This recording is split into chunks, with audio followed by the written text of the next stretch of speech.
कोल्हापुरातील करवीर निवासिनी अंबाबाई मंदिरामध्ये शारदीय नवरात्रोत्सवाला सुरुवात झालेली आहे। सकाळी धार्मिक विधी पार पडल्यानंतर मंदिराच्या किंवा देवीच्या गाभाऱ्यामध्ये घटस्थापना आहे ती करण्यात आली। त्यानंतर तोफेची सलामी देखील देण्यात आलेली आहे आणि त्यानंतर आता आपण बघतोय ही तोफेच्या सलामीनंतर पुन्हा एकदा देवी समोर धार्मिक विधी पार पडत असल्याचं आपल्याला बघायला मिळतंय। खरं तर अंबाबाई मंदिरामध्ये घटस्थापना झाल्यानंतर पारंपरिक पद्धतीने तोफेची सलामी दिली जाते आणि त्यानंतर करवीर संस्थांमध्ये आणि एकूणच कोल्हापूरमध्ये नवरात्रोत्सवाला सुरुवात झाली अशा पद्धतीचं न सांगितलं जातं, तशा पद्धतीची आख्यायिका देखील आहे। त्यामुळं एकूणच आपण बघतोय आता अंबाबाई मंदिरामध्ये घटस्थापना झालेली आहे आणि त्यानंतरच्या धार्मिक विधींना देखील सुरुवात झाल्याचं आपल्याला बघायला मिळतंय। पुढचे 11 दिवस आता अंबाबाई मंदिरामध्ये अशाच पद्धतीने धार्मिक विधी पार पडणार आहेत। त्याचबरोबर अंबाबाई देवीची वेगवेगळ्या रूपामधील पूजा देखील आपल्याला बघायला मिळणार आहे आणि त्यामुळे आपण बघतोय ज्याची उत्सुकता खरं तर अंबाबाईच्या भक्तांना वर्षभर लागून राहिलेली असते त्या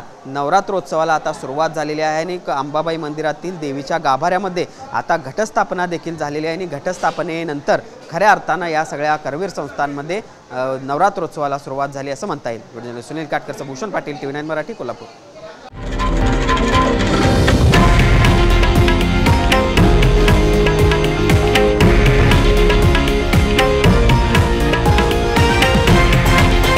हे आहे देशातील नंबर 1 न्यूज नेटवर्क आणि आपण पाहत आहात TV9 मराठी, एकमेव।